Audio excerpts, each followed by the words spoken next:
A ver, ¿y si esa idea de que hacen falta décadas y décadas de trabajo para amasar una fortuna estuviera simplemente equivocada? ¿Y si se pudiera conseguir mucho antes, incluso empezando desde cero? Pues en el análisis de hoy vamos a desgranar una hoja de ruta que precisamente desafía todo eso. Esta es la premisa, bastante atrevida, de Mark Tilbury. Un tipo que se hizo millonario por su cuenta, empezando sin absolutamente nada. Su historia nos dice que ser millonario joven no solo es posible, sino que es mucho mejor. Y esta idea es el motor de todo lo que vamos a ver ahora. El primer paso de este viaje no tiene nada que ver con el dinero, sino con la cabeza. Se trata de derribar esas barreras invisibles que muchas veces nos impiden siquiera intentarlo. Fijaos, esta imagen resume una experiencia que marcó a Mark de joven.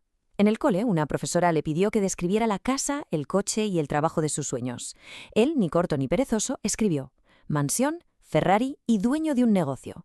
¿La respuesta de la profesora? La vida es dura. Sed realistas. Pues bien, ese es el primer muro mental que hay que derribar, la presión social para que rebajemos nuestras propias expectativas. Y ojo, que esto no es un rollo de pensamiento positivo y ya está. Es un requisito fundamental.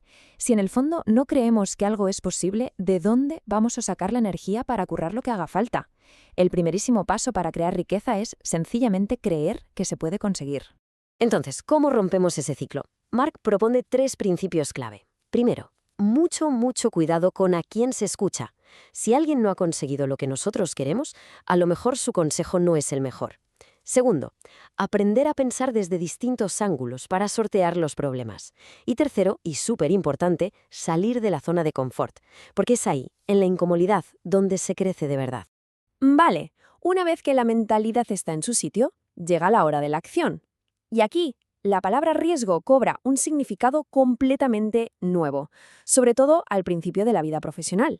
Imaginen la situación. Mark tiene 20 años, trabaja como aprendiz de carpintero en un sitio bastante tóxico y está amargado.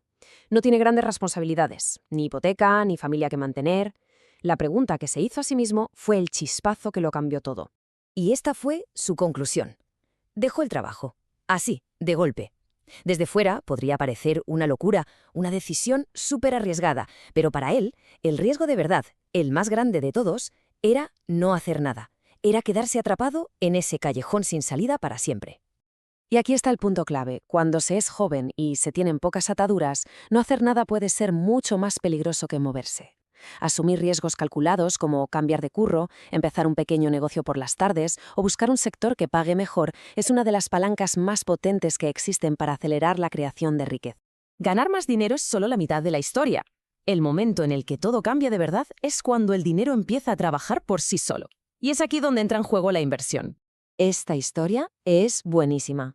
Cuando Mark ya tenía un negocio que iba bien, contrató a un becario de 14 años. El chaval no paraba de hablar de acciones y con una seguridad pasmosa le dijo que iba a meter sus $1000 en una empresa concreta. A Mark le picó la curiosidad por esa convicción y decidió invertir él también. Pues poco después, esa acción se disparó. El becario en un solo día ganó $10.000. $10.000.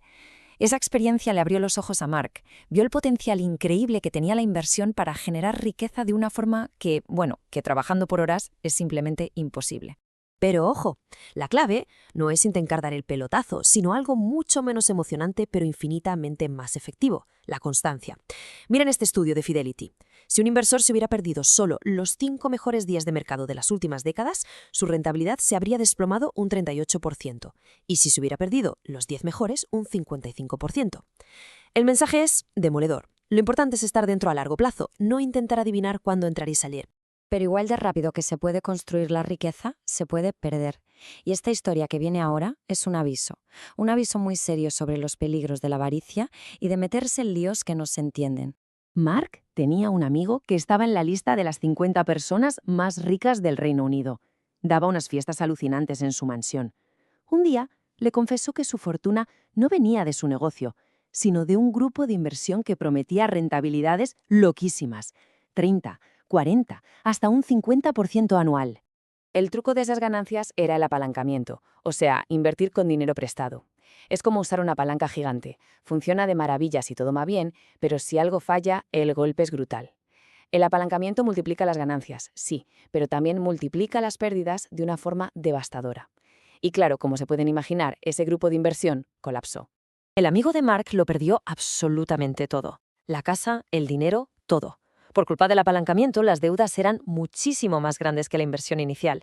La lección que Mark sacó de esta catástrofe es probablemente la más importante de todas. Nunca, bajo ningún concepto, hay que invertir en algo que no se entiende a la perfección.